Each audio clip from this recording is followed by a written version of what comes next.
네, 오늘 우리에게 주신 하나님의 말씀 보겠습니다. 고린도전서 1장 18절에 있는 말씀입니다. 한 절밖에 되지 않으니까요, 우리 한 목소리로 크게 같이 읽도록 하겠습니다. 십자가의 도가 멸망하는 자들에게는 미련한 것이요 구원을 받는 우리에게는 하나님의 능력이라. 아멘. 우리 한 번만 더 크게 한번 읽어볼까요? 자, 시작. 십자가의 도가 멸망하는 자들에게는 미련한 것이요 구원을 받는 우리에게는 하나님의 능력이라. 아멘. 여러분, 독일의 화가 슈테른베르크라는 사람이 있었습니다.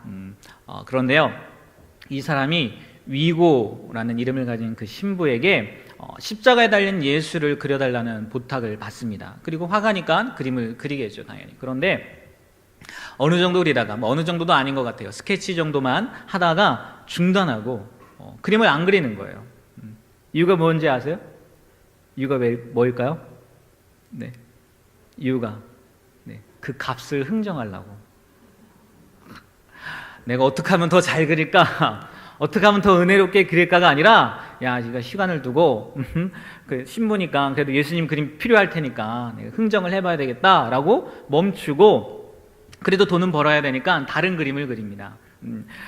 때마침 그 집시 여자인 페피타가 와가지고 자기의 그림을 찾아보니까 누드라고도 얘기를 하는데, 어쨌든 그 그림을, 자기의 그림을 그려달라고 해서 그려주는데, 그 페피타가 이제 대상이 되어서 앞에 있었을 거 아니에요.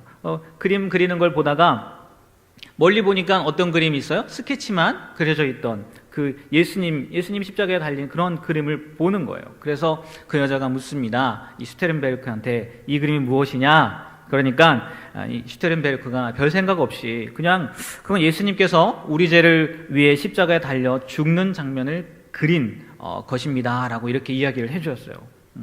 그런데요, 이 여자가, 페티타라는 여자가 거기서 멈추지 않고 계속 설명을 해달라고 하는 거예요.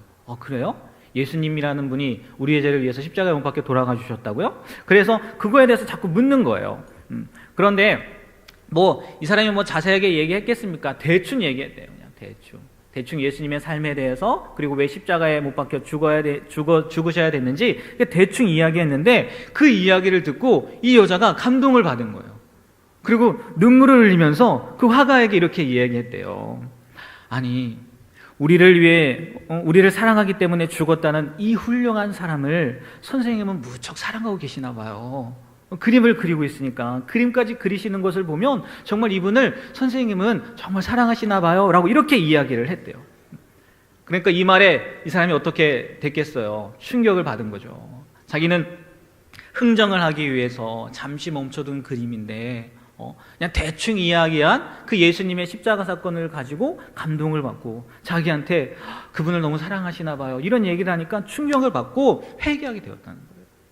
회개하고 진짜 심혈을 기울여서 십자가를 지신 주님을 그리기 시작하고 완성했는데, 그 그림의 이름이요, 에케 호모라는 그림이랍니다.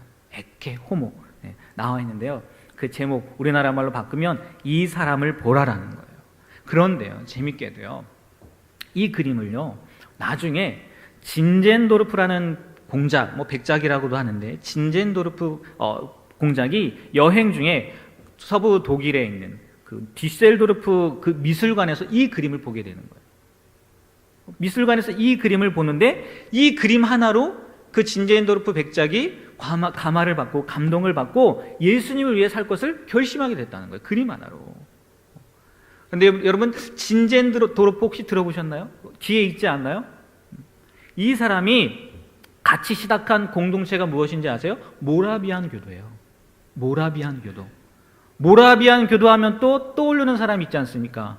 누구예요? 웨슬리예요. 웨슬리가 그 모라비안 교도를 통해서 회심의 기회가 생기고, 또 더 나아가서 웨슬리가 우리가 지금 믿고 있는, 우리가 속해 있는 이 감리교 교단의 창시자가 되잖아요. 그처럼요, 이 예수님의 십자가 사건은 인류 역사를 통해서 수많은 이들이 새로운 영적인 삶을 살도록 결단시키는 능력이 있다는 거죠.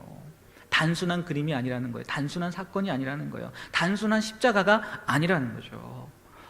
오늘부터요, 우리는요, 알파벳 C로 시작하는 단어 7개를 통해서요, 우리의 신앙과 공동체를 돌아보고 새롭게 결단하는 시간을 가지려고 하는데, 7가지 나와 있네요. 크로스, 크라이스트, 그 다음에 처치, 체인지, 캐릭터, 챌린지, 컴뱃, 이렇게 해서 7C, 매주일 이 C로 시작되는 단어, 그걸 가지고 우리가 은혜를 나눌 건데요. 오늘 첫 시간, 그럼 뭘까요? 오늘 첫 시간은요, 크로스,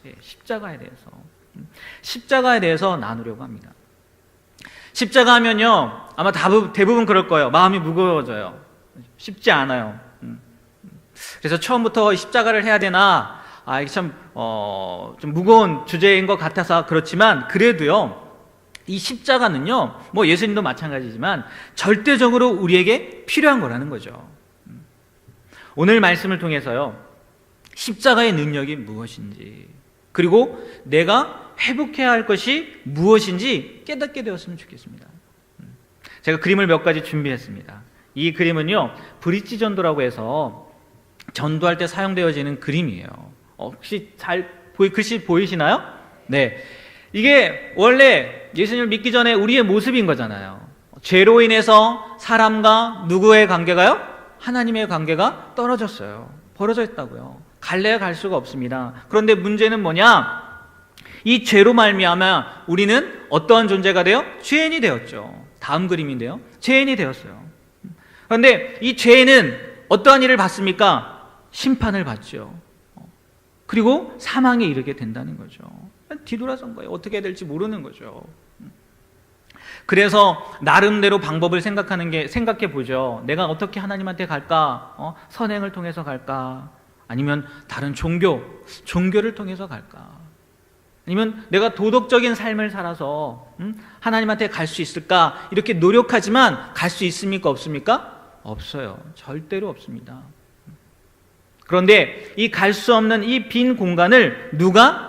다음 그림을 보면 나와 있는데요, 예수 그리스도께서 십자가에 못 박혀 피 흘려 돌아가심으로 우리의 죄를 위해서 돌아가시고 장사 지내시고 3일 만에 다시 부활하심으로 말미암아 우리의 죄의 문제를 해결해 주셨죠. 하나님 앞으로 갈 수 있는 길을 열어주신 거예요. 십자가로 표현을 해 놓았잖아요. 멀어진 간격을 그 십자가로 말미암아 갈 수 있게 해주셨다는 거죠. 그런데 못 가고 있잖아요. 못 가고 있어요. 길이 열렸음에도 불구하고 못 가고 있어요. 갈 수 있는 방법이 무엇인 줄 아십니까? 다음 그림에 나오는데요, 어떻게 갈 수 있어요? 듣고 믿음으로 말미암아 갈 수 있다는 거죠. 이 복음에 대해서 예수 그리스도의 십자가 사건을 듣는 것으로 끝나지 않고 뭐 해야 된다고요? 믿어야 된다는 거죠. 믿음으로 말미암아 갈 수 있다는 거예요. 그래서 마지막 이제 전도할 때 묻는 거죠. 그러면 이제 다 마지막 그림인데요, 이 사실에 대해서, 이것에 대해서 이 사실을 마음속에 받아들이겠습니까? 그래서 십자가 꼭대기에 뭐라고 써 있는지 보이시나요? 네, 영접. 마지막으로 영접 기도까지 하고, 보통 전도를 할 때 이렇게 이야기하잖아요. 듣고 믿음으로 말미암아 우리가 구원받는데 개인적으로 어떻게 해야 된다고요? 영접해야 된다고. 이 그림이 결국 우리에게 무엇을 말해주는 거겠습니까? 우리는요, 십자가로 말미암아 구원을 받는다는 거죠. 오늘 십자가 이야기한다겠지만 첫 번째, 십자가는요, 구원의 능력이라는 거죠. 무엇이 구원의 능력이라고요? 십자가가 구원의 능력이라는 거예요. 본래요, 십자가는요, 우리가 잘 알고 있듯이 무엇이었나요? 로마의 사형 도구였어요.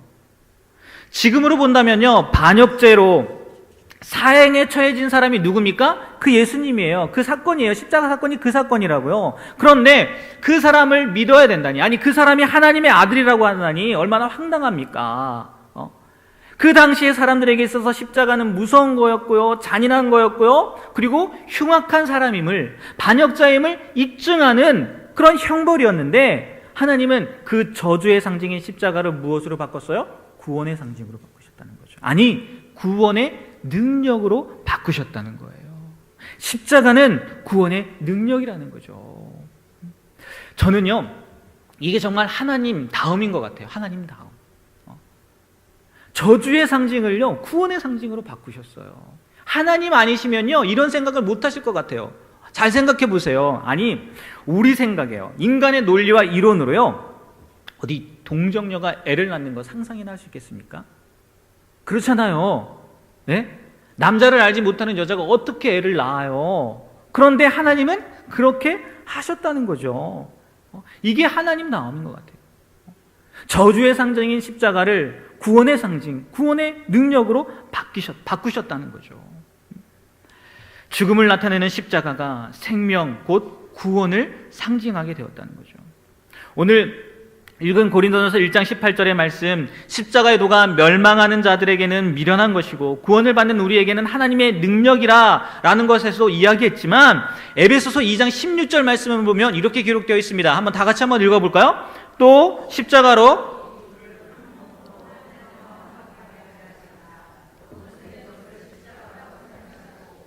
골로새서 1장 20절 말씀도 있습니다. 그의 십자가의 피로 화평을 이루사 만물 곧 땅에 있는 것들이나 하늘에 있는 것들이 그로 말미암아 자기와 화목하게 되기를 기뻐하심이라. 보십시오. 십자가로 말미암아 어떻게 했다고요? 하나님과 뭐하게 하셨다고요? 화목하게 하셨다는 거예요. 그 떨어진 간격을 십자가로 말미암아 갈 수 있게 만들어 주셨다는 거예요. 그리고 골로새서 1장 20절의 말씀에도 보니까 그의 십자가의 피로 말미암아 무엇을 이뤘다고요? 화평을 이뤘다는 거죠. 우리에게 구원을 주셨다는 거죠. 하나님께서는 다른 것을 가지고 죄로 인해 하나님과 원수된 우리와의 관계를 화목하게 하지 않으셨어요. 오직 예수님께서 못 박히신 그 십자가만이 하나님과 우리의 관계를 화목하게 할 수 있다는 거죠.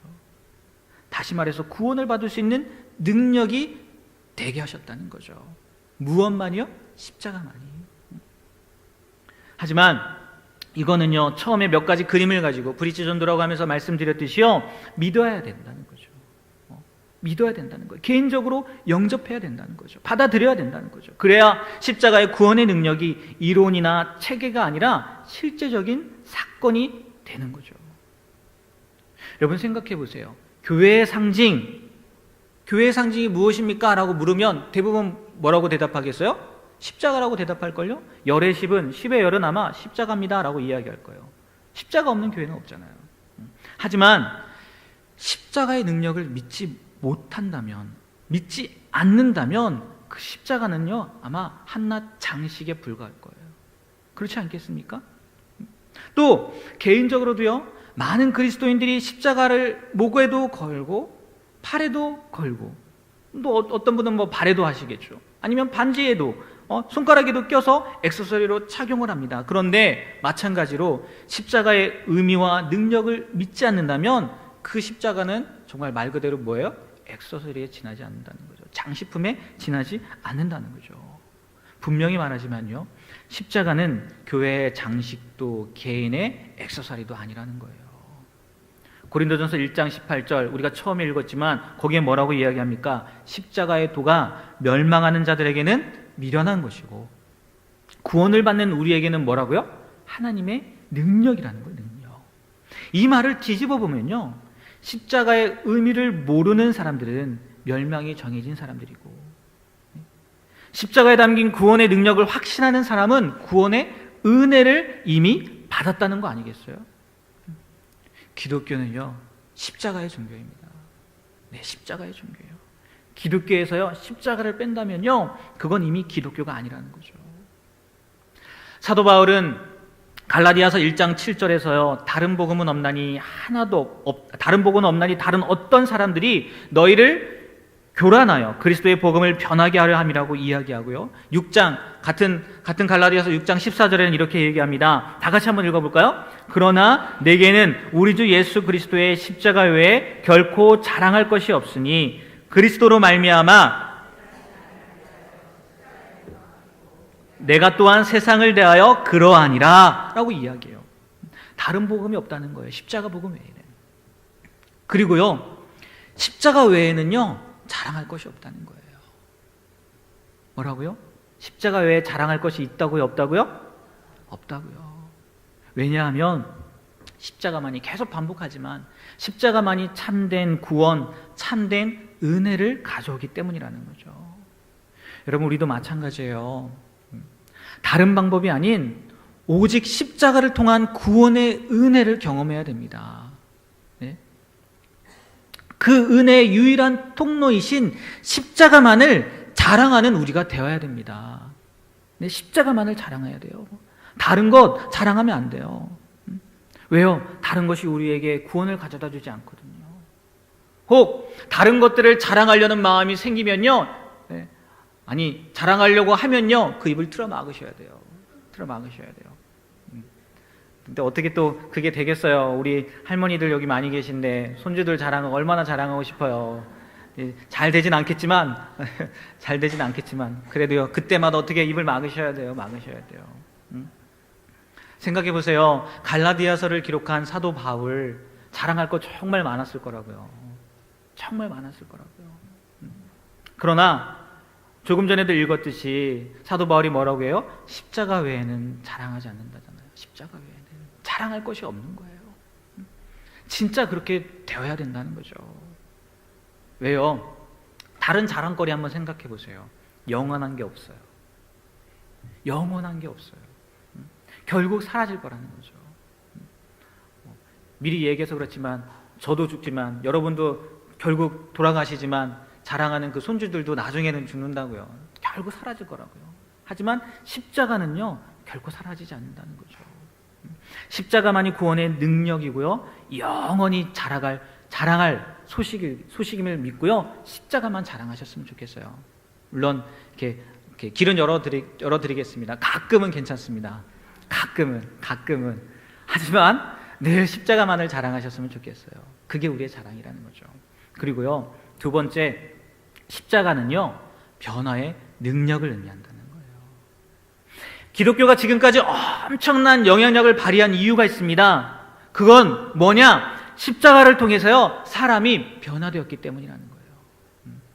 처음에 이야기한 슈테른베르크도, 페티타라는 그 여자도, 진젠도르프도, 또 요한 웨슬리도 결국 십자가를 통해서, 그 십자가의 사랑을 통해서 변화된 거 아닙니까? 십자가는요, 우리를 변화시키는 능력입니다. 그런데 그 변화는 단순히 삶의 변화를 넘어서, 왜요? 다른 종교들도요, 변하거든요. 네? 이전과 다른 모습으로 살게 되거든요. 그런데 십자가가 말하는 그 변화의 능력은요, 단순히 삶의 변화를 넘어서요, 어디까지 가야 되는 거냐? 예수님처럼 십자가를 지기까지, 죽기까지 변하게 하는 능력이 있다는 거예요. 거기까지라는 거예요. 거기까지. 단순히 삶만 변하는 게 아니라는 거죠. 그것이 예수님처럼 십자가를 지기까지, 죽기까지 변하는 게 참 변화이고요, 참 능력이라는 거죠. 우리가 예수님을 믿게 되는 과정은요, 정말 다양합니다. 누구는 모태신앙이라서, 어렸을 때 예수님을 믿어서, 또는 친한 사람에게 전도를 받아서, 또 어떤 사람은 여러 가지 힘든 고난 속에서 예수님을 만나게 되어서 등등, 예수님을 믿게 된 과정은요, 정말 다양해요. 하지만 진짜 그리스도인이 되어가는 과정은요, 바로 십자가를 지신 그리스도를 위해 기꺼이 십자가를 지는 주님의 제자로 변화되는 거라는 거죠. 거기까지라는 거죠. 거기까지. 갈라디아서 2장 20절 말씀에 보면 뭐라고 표현되어 있습니까? 내가 그리스도와 함께 뭐라고요? 십자가에 못 박혔다는 거예요. 거기까지 가야 된다는 거예요. 뒤에 이어지는 말씀 보십시오. 내가 사는 거 아니라는 거예요. 오직 내 안에 그리스도께서 사신다는 거죠. 이 말씀처럼요, 우리는요, 십자가와 함께 죄에서 죽었습니다. 그리고 이제 우리는 예수님을 통해 새롭게 변화된 존재들입니다. 그러므로 이제 우리는 나를 위해서 산다고요? 아니요, 예수님을 위해서. 예수님이 사셨던 그 삶의 방법을 따라가야 된다는 거죠. 내가 아닌 주님을 위해 사는 사람으로의 변화, 이것이 바로 예수님을 바로 믿는 제자의 모습이고요, 십자가의 능력으로 변화된 참 그리스도인의 모습이라는 거예요. 여러분, 십자가는요, 변화의 능력입니다. 구원의 소망이 흔들리는 사람이 아니라 구원을 확신하는 사람으로, 나만을 위해 살던 사람이 주님을 위해 헌신하는 사람으로, 내 것을 쌓기에 바쁘던 사람이 아낌없이 나눠주는 사람으로, 내가 받은 주님의 사랑을 나누어 주님의 살아계심을 증거하는 사람으로 변화되어야 된다는 거예요. 어느 때까지요? 십자가에서 죽으신 것처럼 우리도 그런 상황까지 갈 때까지 해야 된다는 거죠. 다시 한번 말씀드리지만요, 십자가는 구원의 능력뿐만이 아니라 변화의 능력을 의미하는데, 그 변화는 예수님처럼 십자가를 지기까지, 곧 우리 자신의 생명을 주님을 위해 바치기까지의 변화라는 거죠. 전부 다 내놓기 원하신다는 거예요. 네가 십자가의 능력을 경험했어? 네가 십자가를 믿어? 그러면 주님은요, 우리에게 무엇을 요구하신다고요? 전부를 요구하신다는 거예요. 전부를. 제가 신방을 가서 전했던 메시지 중에요, 신명기 34장의 말씀을 가지고 전하는 말씀이 있거든요. 신명기 34장 4절의 말씀입니다. 다 같이 한 목소리 한번 읽어볼까요? 여호와께서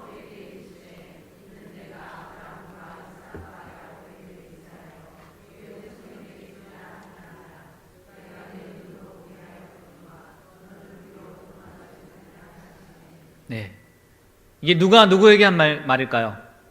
하나님께서 모세에게 이야기한 얘기예요.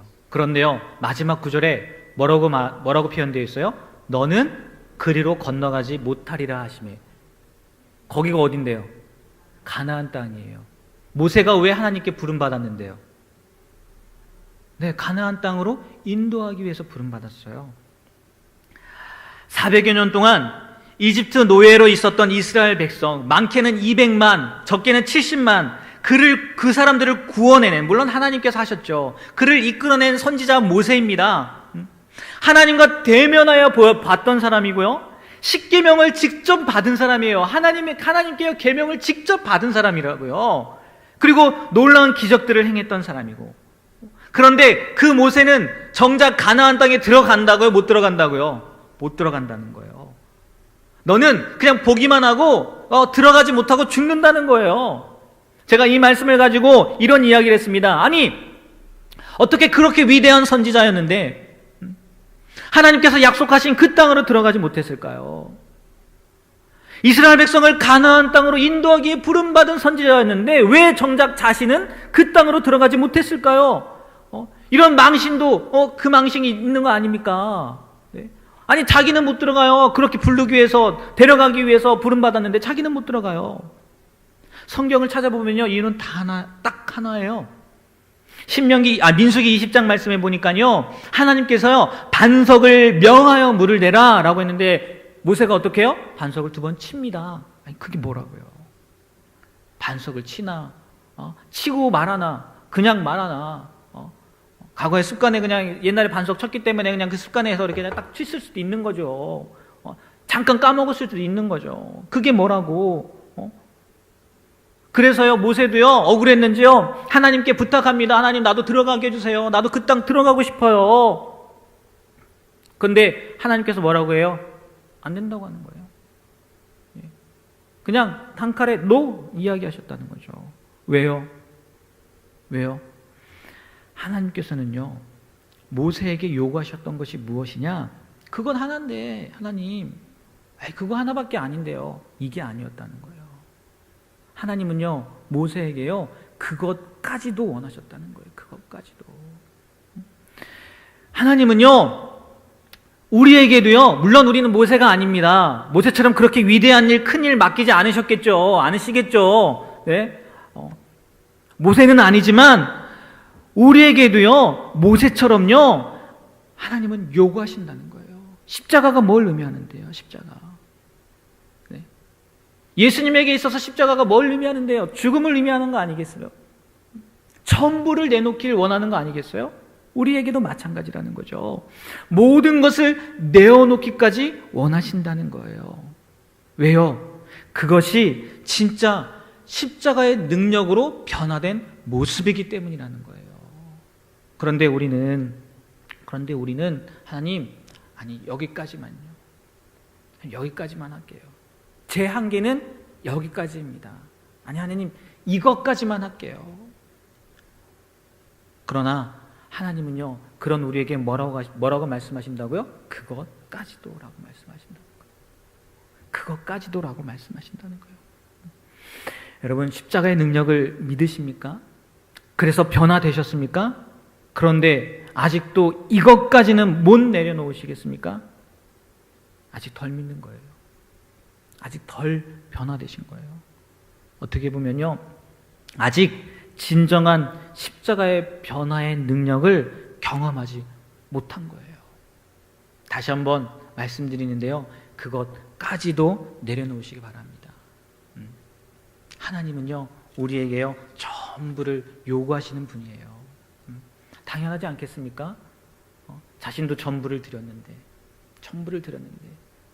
전부를 구하는 거 당연하지 않겠어요? 여러분, 십자가는 변화의 능력을 의미하는데, 그 변화는요, 어떤 변화요? 예수님처럼 십자가에서 죽기까지의 변화라는 거예요. 모든 것을 드리기까지의 변화라는 것을, 그것을 기억하며 사셨으면 좋겠어요. 그리고 마지막입니다. 마지막으로 세 번째로, 십자가는요, 우리의 사명을 말해준다는 거예요. 십자가는 우리의 사명이라는 거예요. 십자가로 구원의 은혜를 받고 십자가로 변화된 사람들에게는요, 공통적으로 나타나는 게 있는데, 그게 뭐냐? 주님의 사명을 감당하는 일꾼이 되었다는 거예요.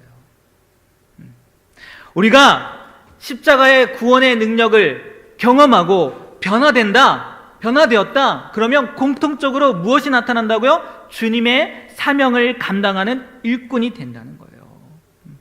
오해하지 않으셨으면 좋겠어요.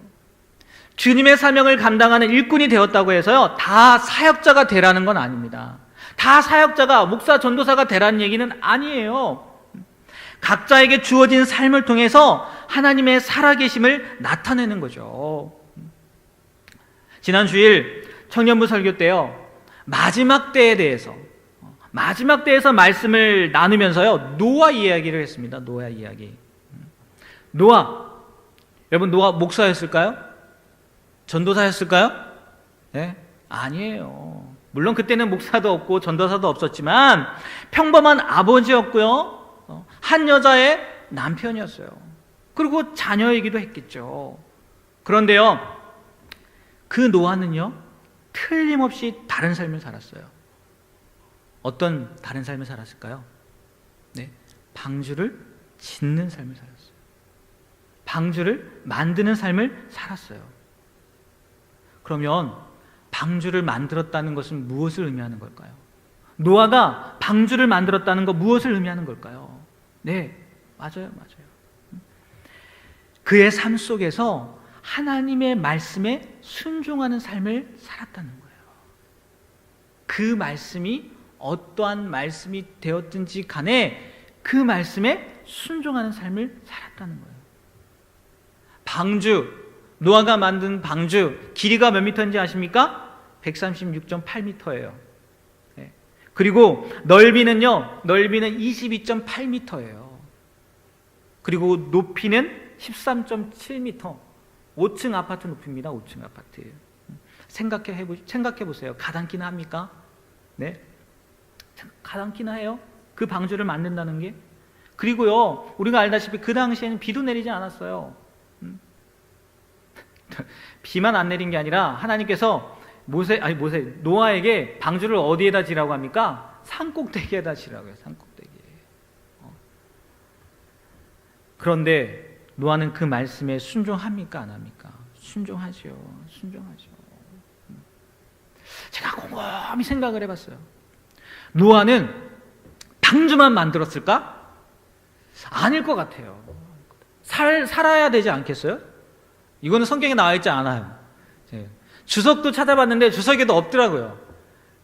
방주만 만들면서 살지 않았을 것 같아요.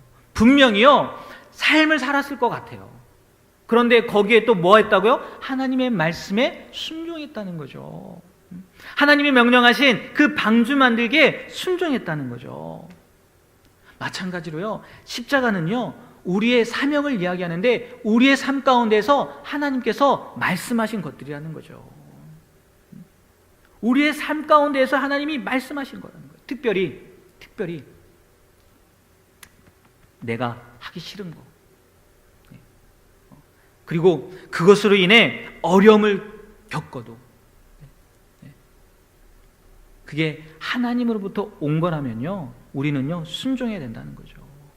하나님이 시키시면 해야 된다는 거예요. 그러면요, 왜 하나님이 그 사명을 감당하게 하시는지 아십니까? 왜 그 일을 명령하시는지 아세요? 왜 하나님의 말씀에 순종하라고 하는지 아세요? 이유는요, 구원하기 위해서더라고요. 구원하기 위해서. 왜 나에게 그렇게 힘든 일을 맡기십니까? 왜 나에게 어려운 일을 맡기십니까? 왜 나에게 그런 십자가를 맡기십니까? 봤더니요, 구원하기 위해서더라고요. 노아에게 왜 방주 만들게 하셨습니까? 구원하기 위해서예요. 구원하기 위해서. 여러분, 만약에요, 여러분께요, 하나님께서 구원을 이루기 위해서 맡기시는 어떠한 일이 있다면요, 그거는 틀림없이 사명입니다. 사명이에요. 이렇게 생각하면요, 정말 큰일인가 보다, 하나님께서 생명을 구원하는 일이니까 큰일인가 보다 생각할 수 있는데요, 아니더라고요. 여러분의 자녀를 키우는 것도요, 사명이더라고요. 그렇지 않겠어요? 그 자녀를 어디로 이끌면요? 구원하는 길로 이끌면. 그렇지 않겠습니까? 그러니까 사명이 아닌 게 하나도 없겠더라고요. 그래서 저는요, 요즘에 생각하는 게요, 저의 사명은 말씀을 전하는 것뿐만이 아니라 그 일회용품을 좀 적게 쓰는 것도 사명이 아닐까, 그런 생각을 가지고 실천하고 있어요. 그렇지 않겠어요? 물론 영혼을 구원하는 것까지 쓰임받게 될지는 모르겠지만, 지금 정말 환경이 오염되고 있잖아요. 환경이 오염됨으로 인해서 동물도 죽어가고 또 사람도 어려움을 겪게 되니까 저 혼자만의 생각입니다. 이게 나의 사명이지 않을까, 그래서 실천하고 있어요. 정말 작은 것부터도요, 사명이 될 수 있겠더라고요. 작은 건 얘기했지만 작은 것은 제쳐두고요, 십자가 얘기잖아요. 특별히 힘들고 어려운 것들, 여러분들이 하기 싫은 것들이요, 사명이 될 확률이 굉장히 높습니다. 여러분, 요셉 한번 보세요. 요셉.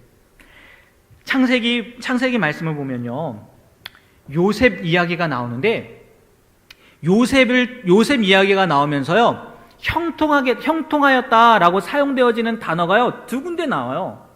그런데 그 두 군데가요, 이미 다 띄어져서 나오는데, 한번 2절 말씀 한번 읽어볼까? 다 같이 한번 읽어보겠습니다.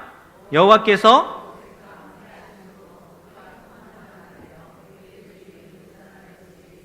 자, 23절도 있습니다. 간수장은 그의 손에 맡긴 것을 무엇이든지 살펴보지 아니하였으니 이는 여호와께서 요셉과 함께 하심이라. 여호와께서 그를 범사에 형통하게 하셨더라.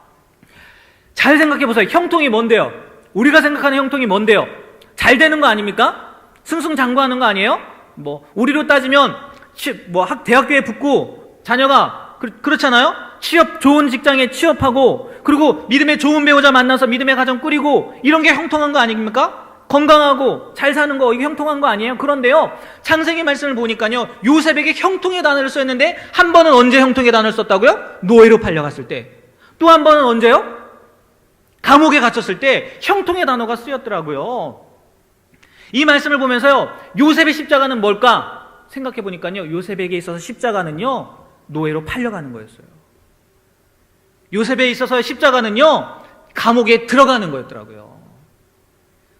잘 생각해 보세요. 죄로 인해서 팔려가는 겁니까?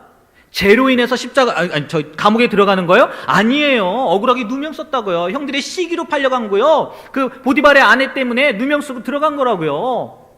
하지만 요셉에게 있어서 그건 뭐였다고요? 사명이었다고요. 왜 제가 사명이라고 이야기하는지 아십니까? 그걸 통해서 요셉이 어떠한 일을 합니까? 구원하거든요. 자기 형제들, 아버지 구원하는 일에 쓰임받게 되거든요. 만약에요, 여러분에게요, 어떠한 일이 주어졌어요. 근데 너무나 하기 싫은 일이에요. 힘든 일이에요. 그런데 그것이 정말 영혼을 구원하는 일이라면, 생명을 살리는 일이라면요, 그건 뭐라고요? 사명이 될 수도 있다는 거예요. 사명이. 우리의 사명은 내 삶의 자리에서 그것이 무엇이 됐건 하나님의 말씀에 순종하는 겁니다. 단 전제 조건은 뭐라고요? 구원의 역사를 이루기 위해서라는 거죠. 내 욕심을 이루기 위해서가 아니고요. 만약 여러분의 생각에 하나님께서 감당하지 못할 일을 맡기셨는데 그것이 생명을 구원하기 위한 일이라면 틀림없이 하나님께서 맡기신 사명입니다. 그게 여러분의 십자가예요. 깨닫게 되길 바랍니다. 그리고요, 요셉처럼요 견뎌내시길 바라요. 요셉처럼요, 아니 하나님이요 참 재밌지 않으세요? 그때 뭐라고 해요? 형통한 사람이 되었다고 이야기하잖아요. 오히려요 우리가요 그러한 사명을 감당함으로 인해서요 형통한 사람이라고 칭찬받게 될 수 있는 기회라는 거예요. 그런 얘기 많이 하잖아요. 위기는 뭐라고요? 기회라고. 오히려 그 십자가가 나에게 기회가 되는 거라고요 생각하고요 생각을 바꾸셨으면 좋겠어요. 십자가는요 사명이라는 거예요. 우리의 사명이라는 거예요. 예수님께서 제자들의 조건에 대해서 말씀하신 얘기가 있습니다. 마태복음 16장 24절에 보면 이렇게 이야기를 합니다. 우리 다 같이 한번 읽어볼까요? 이에 예수께서 제자들에게 이르시되 누구든지 나를 따라오려거든 자기를 부인하고 자기 십자가를 지고 나를 따를 것이니라. 예수님을 헛되이 따라다니던 무리가 아니라 참된 제자가 되기 위한 조건은 바로 주님이 날 위해 지신 십자가로 변화되어서 주님을 위해 그 십자가를 지는 사람이라는 거예요. 사명이란 내가 하고 싶은 것이 아니라는 거예요. 하나님께서 내게 원하시는 것이 사명이라는 거예요. 그리고 그 사명은 특별한 사람에게만 주어진 것이 아니라 우리 모두에게 주어진 거라는 거죠. 우리에게 주어진 시간을 나를 위해서 낭비하는 것이 아니라 주님을 위해서요 소중하게 사용하는 것이 우리의 사명인 줄 믿습니다. 특별히 생명을 구하는 일이라면 그것이 바로 사명이라는 거예요. 올해도 우리 성도님들 각자에게 하나님께서 맡기신 귀한 사명이 있을 겁니다. 먼저는요, 이거는 제가 생각한 겁니다. 여러분들이 생각해 보셔야 되겠지만, 먼저는 우리가요, 각 예배를 통해서 하나님을 예배하는 것도 사명이에요. 왜요? 그건 나를 살리는 거잖아요. 나를 살리는 거니까. 그리고 지금은 특별히 여리고 점령 특별 새벽 기도회를 하는데 거기에 참석하는 것도요, 우리의 사명입니다. 왜요? 나를 살리는 것뿐만이 아니라 다른 사람을 위해서 중보할 수 있는 기회이거든요. 다시 말해서 다른 사람을 위해서, 다른 사람의 생명을 위해 기도할 수 있는 기회이거든요. 그래서 이번에 한 번밖에 안 하는 거예요. 기도의 시간을 충분히 갖기 위해서요 2부 새벽을 안 하고 한 번만 하는 거라고요. 이게 우리의 사명이 될 수도 있다는 거죠. 그리고 각자 자신에게 맡겨진 직분을 충실하게 감당하는 것도 사명이 될 수 있을 것 같아요. 성도로서, 집사로서, 권사님으로서, 또 장로님, 속장님, 지역장님, 그리고 여성교회 회장님, 또 목자. 왜요? 그 일을 통해 분명 누군가를 구원할 수 있는 기회가 될 수 있으니까요. 누군가에게 생명을 줄 수 있는 기회가 될 수 있으니까요. 여러분, 무엇이든 주님께서 맡겨주신 일들을 감당할 때 우리는 십자가를 지는 신앙이 될 것이고 주님께 참 제자로 인정받는 사람이 될 줄 믿습니다. 마지막으로 두 가지만 말씀드리고 마칠게요. 우리 토저라는 분 기억하실 거예요. 토저라는 분. 그분이요 이런 말을 했습니다. 어떤 말을 했냐? 십자가를 두고 우리가 취할 수 있는 것은 두 가지밖에 없다. 하나는 피해 도망가는 것이고 다른 하나는 그 위에서 죽는 것이다. 이 말은요, 십자가를 지는 거는요 성도에게 선택이 아니라 필수라는 거죠. 필수라는 거예요. 우리가 이 십자가를 이해하지 못하면 예수님을 알 수 없고 십자가를 체험하지 못하면 예수님의 능력을 받을 수 없습니다.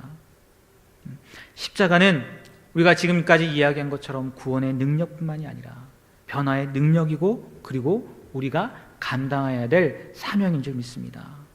여러분, 십자가를 붙들고 십자가로 승리하는 우리가 되길 소망합니다.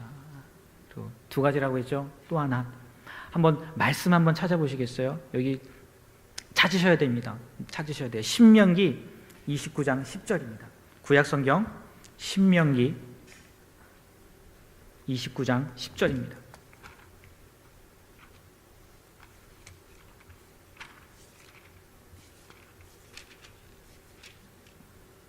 구약성경 308페이지에 있습니다. 찾으셨나요?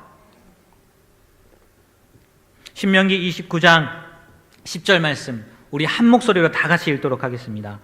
오늘 너희 곧 너희의 수령과 너희의 지파와 너희의 장로들과 너희의 지도자와 이스라엘 모든 남자와.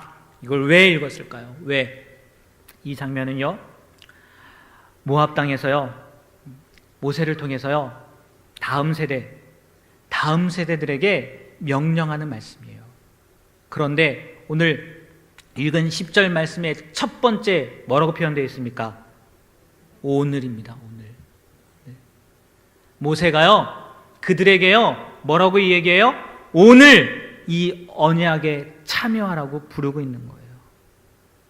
과거의 회상도 아니고요, 미래의 약속도 아니고요, 과거의 회상도 마찬가지고 미래의 약속도요, 모두요, 오늘을 위한 부르심의 이유가 된다는 거죠. 과거에 빠져서, 아니 막연한 미래의 소망에 빠져서가 아니라는 거예요. 오늘이 중요하다는 거죠. 이스라엘이요, 모세를 통해서 언약을 받은 그때 바로 그날 반응해야 했듯이요, 우리도요 오늘 이 십자가의 복음에 반응해야 된다는 거예요. 미루시면 안 된다는 거예요. 오늘 새벽에 다니엘 이야기하시면서 담임 목사님께서 결단에 대해서 말씀해 주셨잖아요. 연결되는 것 같아요. 여러분 집에 가서 한번 적어보셨나요? 내가 결단해야 될 것들. 아마 한 분도 안 하셨을 수도 있어요. 저녁에 할 거예요? 네, 저녁에 하지 말고 여기가 오늘이 아니라 지금으로 바뀌었어야 되는데 지금 하셔야 됩니다. 네, 바빠서. 네, 알겠습니다. 네. 아마 하나님도 이해하실 거예요. 네, 진짜로 하나님도 이해하실 겁니다. 저는 몰라서 그런 거니까.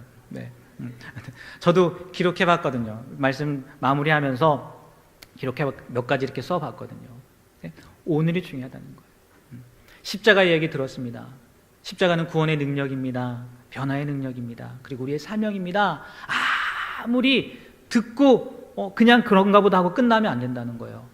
뭐라고요? 오늘, 지금 우리가 그 능력을 경험하고 체험하고 그 사명을 감당해야 된다는 거죠. 그래서요, 정말 그 십자가의 능력을요, 나만 경험하는 것이 아니라 내 주변 사람들에게도요, 그 십자가의 능력을 보여줄 수 있는 삶을 살아가는 우리가 되길 주님의 이름으로 부탁드립니다.